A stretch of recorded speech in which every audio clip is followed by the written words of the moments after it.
Plus one തുല്യതാ പരീക്ഷ എഴുതുന്നവർക്ക് വേണ്ടിയിട്ടുള്ള പ്ലസ് വൺ സോഷ്യോളജിയിലെ രണ്ടാമത്തെ ചാപ്റ്ററിൻ്റെ ഏറ്റവും ഇമ്പോർട്ടൻ്റ് ആയിട്ടുള്ള ക്വസ്റ്റ്യൻസ് ഇതിൽ ചോദിക്കുന്ന പരമാവധി ചോദ്യങ്ങളാണ്. ക്ലാസ്സുകളായിട്ടല്ല, ചോദ്യങ്ങൾ ഇതുവരെ ചോദിച്ചിട്ട് ചോദ്യങ്ങളാണ് നമ്മൾ ഉൾപ്പെടുത്തിയിട്ടുള്ള വീഡിയോ ആണ്. അത് നിങ്ങൾക്ക് എന്തായാലും വരുന്ന എക്സാമിന് ഉപകാരപ്പെടും.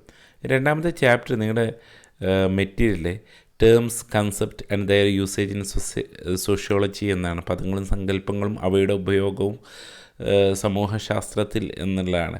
അപ്പോൾ ഇതിൽ കുറേ ടേംസുകളാണ് നമുക്ക് പഠിക്കാനുള്ളത്. ഓക്കെ, എന്താണ് സോഷ്യൽ ഗ്രൂപ്പ് സൊസൈറ്റിയിൽ, എന്താണ് സഞ്ചയം, എന്താണ് അർദ്ധസംഘങ്ങൾ, അങ്ങനെയൊക്കെയുള്ള ചെറിയത്, എന്താണ് സാമൂഹ്യ സംഘം, ഇത്തരത്തിലുള്ള രീതിയിലുള്ള ഇതാണ്. പക്ഷേ നമ്മൾ നോട്ട് വെച്ചാണ് നമ്മൾ പഠിക്കുന്നത്. അപ്പോൾ നോട്ട് വെച്ച് നമുക്ക് നോക്കാം. വൺ വേർഡ് ക്വസ്റ്റ്യൻസ് ആദ്യം നോക്കാം. ഒരു സ്ഥലത്ത് ഒരേ സമയം എത്തിച്ചേരുന്ന നിശ്ചിതമായ ഒരു ബന്ധങ്ങളൊന്നുമില്ലാത്ത ജനക്കൂട്ടത്തെ സഞ്ചയം എന്ന് വിളിക്കാം. ഓക്കെ, ഒരു തരത്തിലുള്ള ബന്ധങ്ങളില്ലാത്ത ഒരു ഉദാഹരണത്തിന് ഒരു ബസ് സ്റ്റോപ്പിൽ കൂടിച്ചേരുന്ന ആൾക്കാർ, ഓക്കെ, അവരെ നമ്മൾ വിളിക്കുന്ന പേരാണ് സഞ്ചയം. അപ്പോൾ ചോദ്യം വരാറുണ്ട്, ഒരു ബസ് സ്റ്റോപ്പിൽ ഒരു കൂട്ടം ആൾക്കാർ കൂടി നിൽക്കുന്നതിനെ നമ്മൾ എന്താ വിളിക്കുക? സഞ്ചയം എന്നുള്ളത്. നാം അംഗങ്ങളല്ലാത്ത, നമ്മളോട് താരതമ്യം പ്രാപിക്കുന്ന സംഘങ്ങളാണ് സുചിത ഗണങ്ങൾ. ഓക്കെ, ദെൻ മൂന്നാമത് സമൂഹത്തിലെ ഗണങ്ങൾക്കിടയിൽ നിലനിൽക്കുന്ന ഘടനാപരമായിട്ടുള്ള അസമത്വതയാണ് നമ്മൾ സാമൂഹിക ശ്രേണീകരണം, സോഷ്യൽ സ്ട്രാറ്റിഫിക്കേഷൻ, സാമൂഹിക ശ്രേണീകരണം എന്ന് പറയുന്നത്. പദവി ചലനാത്മകമായ പെരുമാറ്റപരമായ തലമാണ് പങ്ക്, അല്ലേ? പദവിയുടെ ചലനാത്മക പെരുമാറ്റപരമായിട്ടുള്ള തലമാണ് പങ്ക് എന്ന് പറയും. പദവിയും പങ്കും എന്നുള്ളത്. ഓക്കെ, റെസ്പോൺസിബിലിറ്റീസ് ആണ്. ദെൻ അഞ്ചാമത്തെ ചോദ്യം 2 മാർക്കിനുള്ള ചോദ്യങ്ങളാണ്. സാമൂഹിക സംഘം എന്നാൽ എന്താണ്? സോഷ്യൽ ഗ്രൂപ്പ് എന്നാൽ എന്ത് എന്ന് ചോദിക്കാറുണ്ട്.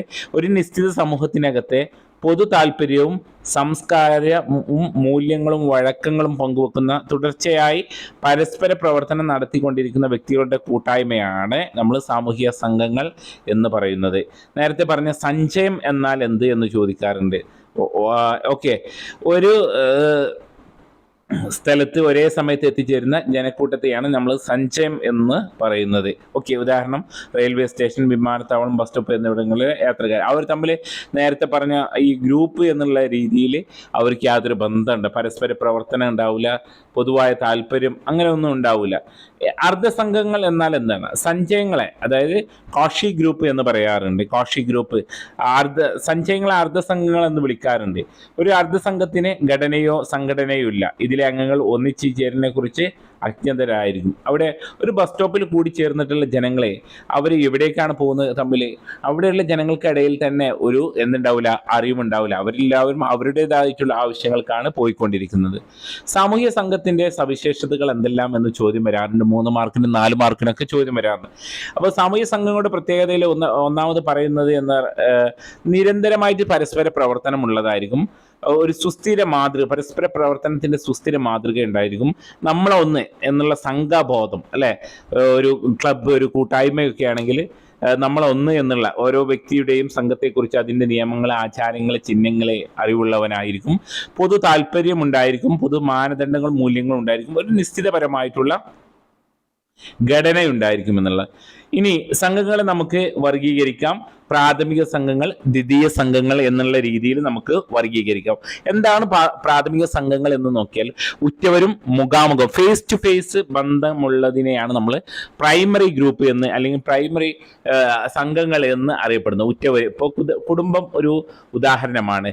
ഉറ്റവരും മുഖാമുഖ ബന്ധമുള്ളവരും പരസ്പരം സഹകരിക്കുന്നവരുമായിട്ടുള്ള ജനങ്ങളെയാണ്, ഈ ചെറു സംഘത്തെയാണ് നമ്മൾ പ്രാഥമിക സംഘങ്ങൾ എന്നറിയപ്പെടുന്നത്.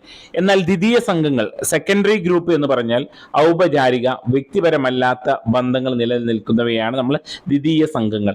ഉദാഹരണം ഒരു ഓഫീസ് അല്ലെങ്കിൽ വിദ്യാലയം, ഇതൊക്കെ നമുക്ക് ദ്വിതീയ സംഘത്തിൽ ഉൾപ്പെടുത്താം. ഈ സംഘങ്ങൾക്ക് എന്തെങ്കിലും ലക്ഷ്യങ്ങൾ ഉണ്ടായിരിക്കും. ഒരു ഓഫീസിന് ഒരു ലക്ഷ്യമുണ്ടായിരിക്കും. അതിനാൽ ദ്വിതീയ സംഘങ്ങൾ താൽക്കാലിക സ്വഭാവമുള്ളതാണ്. പ്രാഥമിക സംഘങ്ങൾ, നമ്മൾ നേരത്തെ പറഞ്ഞ കുടുംബം എന്നുള്ളത് എറ്റേണൽ ആണ്, എന്നെന്നും നിലനിൽക്കുന്ന ഒന്നാണ് എന്നുള്ളതാണ്. ദെൻ സമുദായവും സമൂഹവും തമ്മിലുള്ള വ്യത്യാസം, അല്ലെ? എന്താണ് അതിൻ്റെ സൊസൈറ്റി, അല്ലെ? സൊസൈറ്റി ആൻഡ് കമ്മ്യൂണിറ്റി തമ്മിലുള്ള വ്യത്യാസങ്ങൾ എന്തൊക്കെയാന്നുള്ളത്.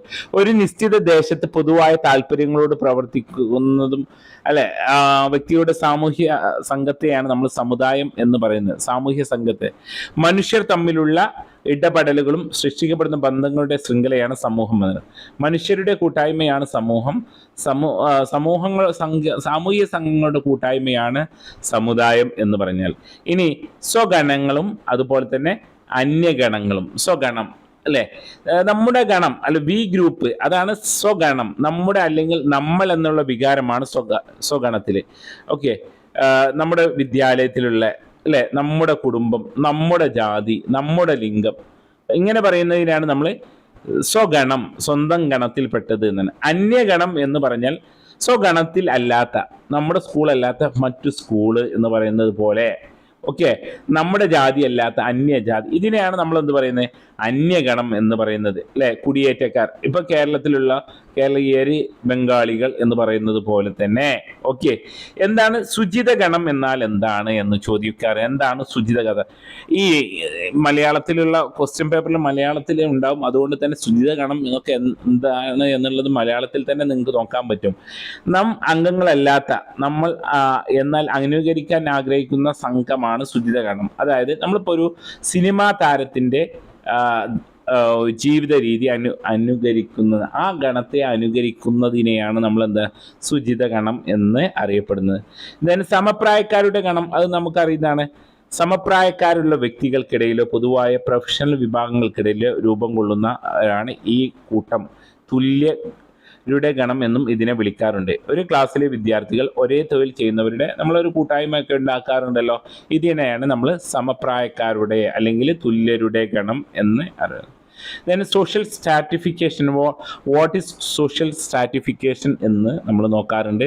സാമൂഹ്യ ശ്രേണീകരണം എന്നാൽ എന്ത്? സമൂഹത്തിലെ ഗണങ്ങൾക്കിടയിൽ നിലനിൽക്കുന്ന ഘടനാപരമായിട്ടുള്ള അസമത്വത്തെയാണ് നമ്മൾ സാമൂഹിക ശ്രേണീകരണം എന്ന് പറയുന്നത്. സമൂഹത്തിലെ ജനങ്ങൾ പല തട്ടുകളായി വിഭജിക്കുന്നതിനെ അല്ലെങ്കിൽ വേർതിരിക്കുന്നതിനെയാണ് നമ്മൾ സാമൂഹിക ശ്രേണീകരണം എന്ന് പറയുന്നത്. ഓക്കെ, അപ്പോൾ വിവിധ തരത്തിലുള്ള സാമൂഹ്യ ശ്രേണീകരണം എന്ന് പറഞ്ഞാൽ അടിമത്തം വഴി, അടിമകൾ, ഉടമകൾ, ജാതി അടിസ്ഥാനത്തിൽ, എസ്റ്റേറ്റുകളായിട്ട്, വർഗങ്ങളായിട്ട്. ഇത് യൂറോപ്യൻ എസ്റ്റേറ്റുകൾ, ഫ്രഞ്ചിലൊക്കെ നമ്മൾ പറയാറുണ്ട്, ഫ്രഞ്ച് സൊസൈറ്റിയുടെ കാര്യമാണ്. ഇപ്പൊ ജാതിയും വർഗവും തമ്മിലുള്ള വ്യത്യാസം എന്താണ് എന്ന് ചോദിക്കാറുണ്ട്. ജാതി എന്ന് പറഞ്ഞാൽ ജാതിയുടെ അടിസ്ഥാനം എന്താണ്? ജനനവും ശുദ്ധാശുദ്ധി സങ്കല്പമാണ്. വർഗത്തിന്റെ അടിസ്ഥാനം മുതലാളി വർഗം, തൊഴിലാളി വർഗം, ഇതിന്റെ അടിസ്ഥാനം എന്ന് പറഞ്ഞാൽ സമ്പത്താണ്. പക്ഷേ ബൈ ബർത്താണ് ജാതി എന്നുള്ളത്. ജാതി എന്നുള്ളത് ജന്മം കൊണ്ടാണ്, ഇത് ആർജിച്ചെടുക്കുന്നതാണ്. ഇപ്പോൾ ഒരു തൊഴിലാളിക്ക് വേണമെങ്കിൽ വർഗം, ആ തൊഴിലാളി വർഗത്തിൽ നിന്ന് മുതലാളി വർഗത്തിലേക്ക് മാറാൻ സാധിക്കും. അത് എന്താണ്? ആർജിച്ചെടുക്കുന്നതാണ്. പക്ഷേ ജാതി എന്നുള്ളത് ബൈ ബർത്താൽ ലഭിക്കുന്ന, ജന്മം കൊണ്ട് ലഭിക്കുന്നതാണ്. ജാതി പരമ്പരാഗതമാണ്, വർഗം പരമ്പരാഗതമല്ല. ജാതി വ്യവസ്ഥയ്ക്ക് മതത്തിന്റെ അംഗീകാരമുണ്ട്, ഇത് മതത്തിന്റെയോ നിയമത്തിന്റെയോ അംഗീകാരമല്ല. ജാതി നിർണയിച്ചെടുക്കുന്നത് ജനനത്തിന്റെ അടിസ്ഥാനത്തിലാണ്, പദവി സമ്പത്തിന്റെ അടിസ്ഥാനത്തിലാണ്. ഇന്ത്യയിൽ മാത്രം കാണുന്നതാണ് ഇത്, യൂണിവേഴ്സൽ ആണ് എന്നുള്ളത്. വർക്കിംഗ് ക്ലാസ് ഓക്കെ, അങ്ങനെയുള്ളത്. പദവിയും പങ്കും വേർതിരിക്കുക ഇമ്പോർട്ടൻ്റ് ആയിട്ടുള്ള ഏരിയയാണ്. ഒരു വ്യക്തിക്ക് സമൂഹത്തിലെ ഗണത്തിലെ ഉള്ള സ്ഥാനത്തെയാണ് പദവി എന്ന് പറയുന്നത്. സമൂഹത്തിലുള്ള സ്ഥാനത്തെയാണ് പദവി എന്ന്. പദവി ചലനാത്മകമായിട്ടുള്ള പെരുമാറ്റപരമായിട്ടുള്ള തലമാണ് പങ്ക്. അതിൻ്റെ ഒരു പങ്ക് എന്ന് പറയുന്നത് പദവിയുടെ ചലനാത്മകവും പെരുമാറ്റപരമായിട്ടുള്ള തലമാണ് പങ്ക്. പദവികൾ വഹിക്കാനും പങ്ക് നിർവഹിക്കാനും. പദവി എന്ന് പറഞ്ഞ സമൂഹത്തിൽ നിന്ന് ലഭിക്കുന്ന പങ്ക് എന്ന് പറഞ്ഞാൽ അവർ റെസ്പോൺസിബിലിറ്റിയാണ്. രണ്ട് തരത്തിലുള്ള പദവികളുണ്ട്, അസ്ക്രൈബ്ഡ് സ്റ്റാറ്റസും അതുപോലെ തന്നെ അച്ചീവ്ഡ് സ്റ്റാറ്റസും. ഒരു വ്യക്തി ജനനം കൊണ്ട് ലഭിക്കുന്ന ഇതിനെയാണ് നമ്മൾ ആരോപിത അസ്ക്രൈബ്ഡ് സ്റ്റാറ്റസ് എന്ന് പറയുന്നത്. ഒരാളുടെ പ്രായം, ജാതി, ലിംഗം, വംശം, ഇന്ന വംശത്തിൽ പിറന്നത്, ഇന്ന ലിംഗത്തിൽ പിറന്നത്, ഇതൊക്കെ ബൈ ബർത്താൽ ലഭിക്കുന്ന അസ്ക്രൈബ്ഡ് ആയിട്ടുള്ള ആരോപിത പദവികളാണ് എന്നുള്ളത്. then ഒരു വ്യക്തിപരമായിട്ടുള്ള കഴിവ്, നേട്ടങ്ങളെ, മൂല്യങ്ങളെ, ഇതൊക്കെ അയാൾ നേടിയെടുക്കുന്നത്, ഇച്ഛയ്ക്കനുസരിച്ച് നേടിയെടുക്കുന്നത്, ഇതിനെയാണ്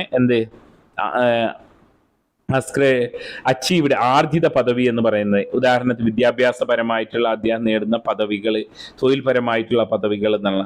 ദെൻ ധർമ്മ സംഘടനം എന്നാൽ ഒന്നിലധികം പദവികളോ ബന്ധപ്പെട്ട ധർമ്മങ്ങൾക്കിടയിൽ ഉണ്ടാകുന്ന പൊരുത്തക്കേടിന്. ഉദാഹരണത്തിന് ഒരു അമ്മ എന്നുള്ളത് എന്താണ്, ഒരു സ്ത്രീയുടെ റോളാണ്. അതേ സമയത്ത് ഒരു ഓഫീസിൽ അവരൊരു ഉയർന്ന ഉദ്യോഗസ്ഥയാണെങ്കിൽ ഏത് പദവിയാണ് അവൾ, കുട്ടിയെ നോക്കണോ അല്ലെങ്കിൽ ഓഫീസിലത്തെ കാര്യങ്ങൾ കൂടുതൽ ശ്രദ്ധിക്കണോ? അപ്പോൾ ഇതിനെയാണ് ധർമ്മസംഘടന, ഒരേ സമയം ഒന്നിലധികം പദവികൾ കൈകാര്യം ചെയ്യുന്ന സമയത്ത് ഉണ്ടാവുന്നതിന്.